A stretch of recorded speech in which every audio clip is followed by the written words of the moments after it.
pense qu'il y a de quoi se réjouir. Oui, Ton histoire de professeur, là, oui, il invite à la pensée critique. Il enseigne. Tu m'as dit la oui, pensée critique. oui. Chers abonnés, joignez-vous. C'est extrêmement important. Pardon. Oui, c'est très important. Ce qui est dommage, c'est qu'il enseigne ça en Suède. C'est pas enseigné au Québec. Ah ben, j'ai présumé que c'était au Québec. Non, non, c'est ça, je vous disais, il enseigne en Suède. Il a gagné le prix du meilleur professeur de l'année en Suède en 2020. Il fait partie des meilleurs, en liste également pour meilleur professeur du monde entier. Il est venu donner une conférence à Montréal sur sa façon d'enseigner. Fait que Ah, OK, c'est lors d'une conférence à Montréal. c'est ça, exactement. Si c'est Fait que intéressant. c'est un Québécois qui vient de Sherbrooke, qui enseigne en Suède et qui, sa façon, en fait, lui, il dit que c'est bien plus important de montrer aux jeunes et aux jeunes adultes d'avoir un esprit critique plutôt que d'apprendre toutes sortes d'affaires par cœur. Puis il met même en relief concernant les différentes informations fausses, vraies, qu'on retrouve sur les réseaux sociaux partout, que c'est vraiment important d'avoir un esprit critique. Maintenant, on pourrait se demander, chers participants, d'abord, qu'est-ce qui empêche le développement chez un être humain de sa pensée critique? Les deux premiers en tête de liste, sa mère, son père.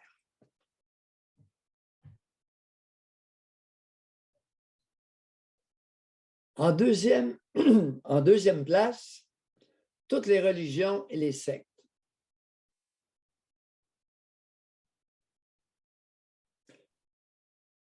J'aurais dû dire, je me reprends. En première place, la plupart des mères et la plupart des pères ne veulent pas que leurs enfants développent une pensée critique. Pour une raison très simple. Les enfants vont commencer graduellement à questionner le bien fondé des propos et interventions de l'autorité parentale. Vous allez réagir comment?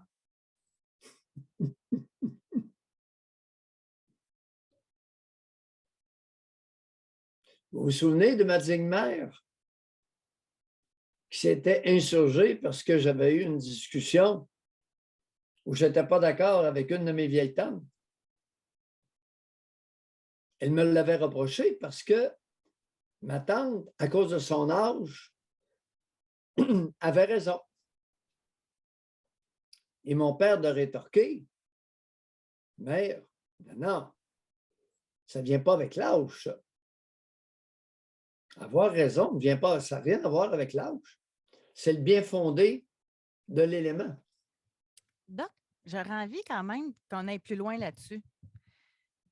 Je pense, ben, c'est vous le spécialiste, là.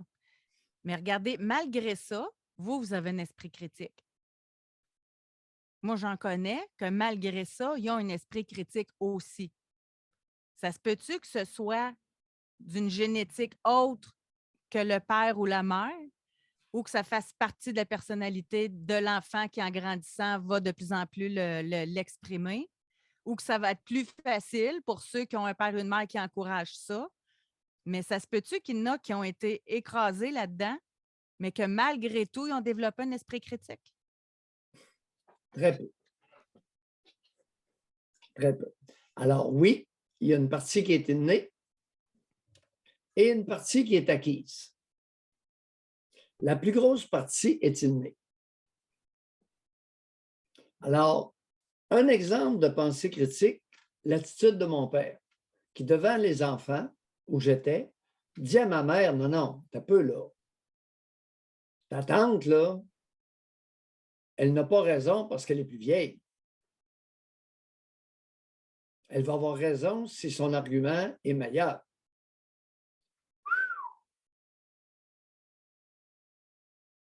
Alors là, d'un coup, mon père manifestait sa pensée critique.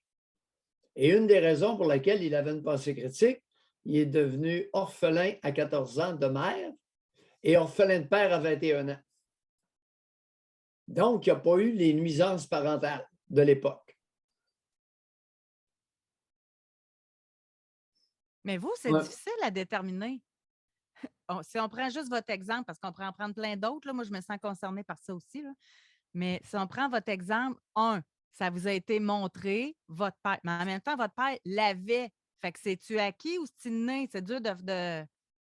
Effectivement, c'est inné. La majeure partie est innée, mais même innée, suite au tempérament de quelqu'un, on peut l'écraser. Bon, ça, je peux comprendre. Alors, l'inné peut Tout être écrasé dépendamment par du l'acquis. degré de violence à l'écraser, là. Oui, ben oui, ça va jusqu'à la violence physique. Penses-tu que tu vas te permettre de me critiquer? Et ça peut être très subtil. Les enfants brillants, à un moment donné, confrontent leurs parents, qui se pensent bien intelligents, avec des contradictions. Là, tu me dis telle affaire, mais il y a un certain temps, tu m'as dit telle autre. Et la mère d'exploser et le père de lui coller une claque. Et il y a une phrase qui revient souvent, je pense, suite à ça, suite à votre exemple. Bon, c'est ça. Il faut tout le temps qu'elle ait raison. Bon, c'est ça. Il faut toujours qu'elle cherche à avoir le dernier mot. Ça se poursuit en vieillissant, Et pas juste avec le père et la mère, là. Quelqu'un qui a l'esprit critique, qui veut aller au fond des choses, qui veut poursuivre la discussion, c'est pas facile. Hey, voulez-vous que je vous donne un exemple qui nous concerne, nous deux? non, lâche-toi. Je me rappelle pas en fin de semaine, tu sais, je m'en venais à Floride, j'ai eu le temps, là, j'étais sur l'ordinateur, j'étais allée voir nos extraits, les réponses, les gens sur YouTube, les commentaires. Hey, ça commente, là, c'est vraiment intéressant de voir ça, puis c'est totalement libre, là. Les gens s'expriment, là, tu sais, suite aux extraits. Puis dernièrement, dans le 9h30, c'est arrivé une couple de fois que je n'étais pas d'accord, tu sais, avec ce que vous disiez, puis que je l'exprimais. Il y a même quelqu'un qui est allé dire, d'après moi, ça sent la rupture. Tu sais, le fait Oui, qu'on oui. ne pense pas pareil, parfois, ça sent la rupture. On peut-tu juste pas être d'accord, l'exprimer et se respecter quand même? Hein, c'est... Et effectivement, bon.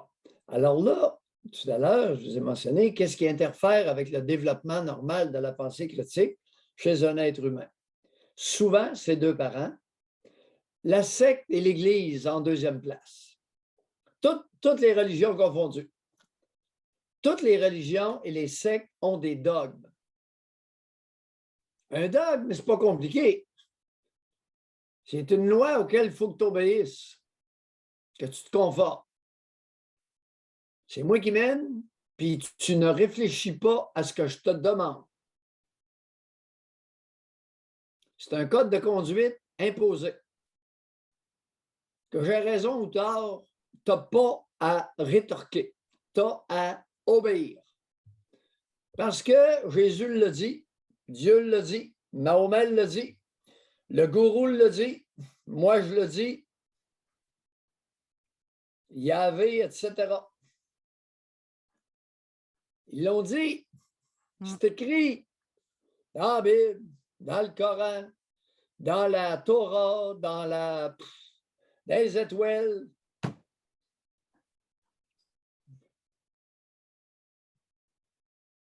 J'ai envie de Dans la dire, là, nation canadienne-française oui, qui vit au Québec, la pensée critique n'est pas encouragée, n'est pas respectée. Là, ça prend quelqu'un qui va enseigner ça en Suède et qui revient en véritable sauveur ouais. de la nation canadienne-française. C'est ça que tu nous dis, là? Non, il n'est pas vu en sauveur. Il y a un article sur lui, comme quoi il enseigne l'esprit critique en Suède. Oui. Non, mais il est venu donner une conférence sur l'île Aura. Est-ce que j'ai bien compris? Oui, ça Ça- devait être à Montréal. Je n'ai pas remarqué où, là, mais je peux vous retrouver l'article. Attendez un petit peu. Bon, oui, à Montréal. Bon, allez, Puis c'était Laura. consacré au numérique, là. C'est ça. C'est ça. Bon, Puis il a parlé de ses méthodes d'enseignement qui lui ont valu d'être nommé enseignant de l'année en Suède en 2020. bon. Alors, vous savez, les amis, la pensée critique, le développement, l'acquisition de la pensée critique ne remplace pas les connaissances. Alors, ce n'est pas parce que un enseignant, un enseignant, j'ai dit un enseignant, pas une enseignante, un enseignant prône la pensée critique comme qu'automatiquement, il y a un bagage de connaissances qui est acquis. Ce sont deux choses différentes. Non, Et les connaissances, justement, l'acquisition de connaissances peut permettre une meilleure capacité d'analyse prérequis dans la pensée critique. Alors, analyser, c'est pas simple. comme eux, pour vous Ensuite, donner un exemple concret, oui, là, pour qu'on soit à la même page, là, lui, je le cite, OK, en Suède. L'avantage, c'est que dans le curriculum, c'est inclus depuis 2011. Ça fait partie de la nation, de la notation en suédois, en histoire ou en biologie. On enseigne les matières. L'élève ne peut pas avoir un A s'il n'a pas développé ses compétences de pensée critique. Fait qu'il passe la matière, mais en plus, il faut qu'il y ait un esprit critique. Comme lui, il donne l'exemple dans son cours à lui. À un moment donné, il donne tout son cours. Puis après ça, il dit bon, il y a des. Faut que je vous dise, il y a des nouvelles études qui sont sorties. Je vais vous en faire part. La Terre est plate. Et là, il voit la face de ses élèves. Puis là, il dit donc, il est très capable de voir dans ses élèves ceux qui sont habitués de tout prendre pour du cash. Puis il dit, il voit dans la face des autres, voyons, ça se peut pas. Et là, les élèves se dégênent, donnent des preuves comme quoi que la Terre n'est pas plate. Fait il pousse l'élève à se questionner, même sur ce que lui, en tant que prof, dit. En tout cas, je trouve ça super intéressant. C'est pas parce qu'il est en poste d'autorité qu'il a raison. Et lui-même, comme prof, challenge ses élèves à cet effet-là.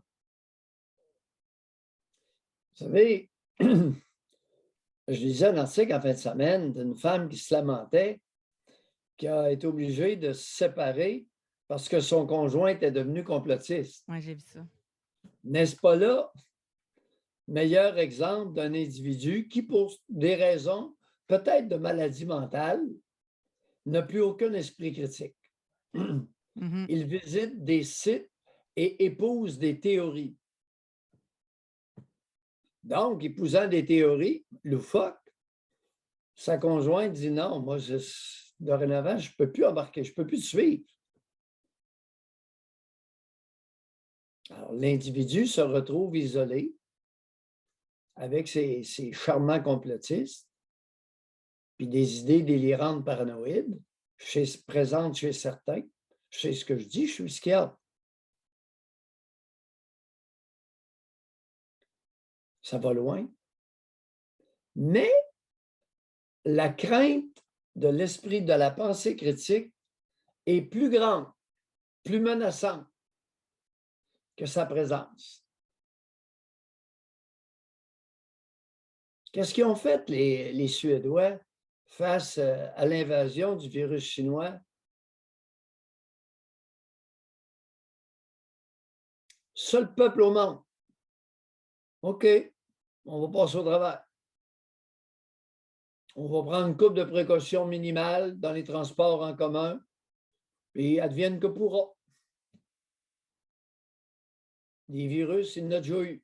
Puis oui, il va y avoir des morts. On l'accepte. Ils ont analysé la situation, les dommages de poursuivre la politique des Shintok et de Jacinda Ardern en Nouvelle-Écosse, en Nouvelle-Zélande, excusez-moi, Nouvelle-Écosse, Nouvelle-Zélande. Zéro COVID. Politique zéro face au virus chinois. Il y a Sainte-Jacinda, à l'extrême opposé de la Suède. Nous autres, on est sur une île, il ne rentrera pas le virus des Shintok.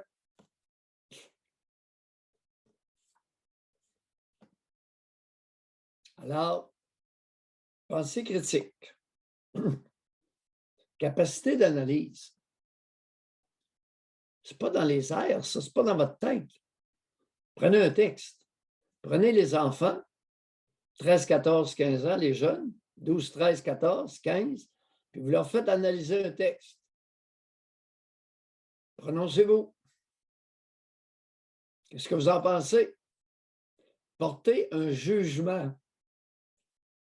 Quel est le pourcentage de mères dans la nation canadienne-française qui vit au Québec qui vont tolérer qu'un enfant de 12-13 ans analyse leur comportement et porte un jugement?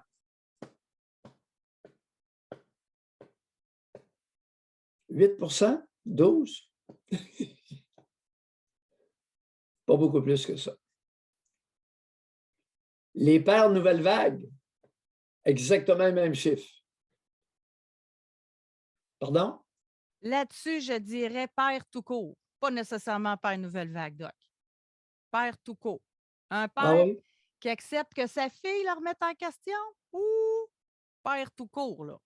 OK. Un père qui accepte que son fils le remette en question? D'après moi, c'est pas mal généralisé, là. Même pourcentage que les femmes, que les mères. S'interroge sur sa façon de dépenser l'argent alors qu'il y a 3, 4 jeunes enfants à la maison.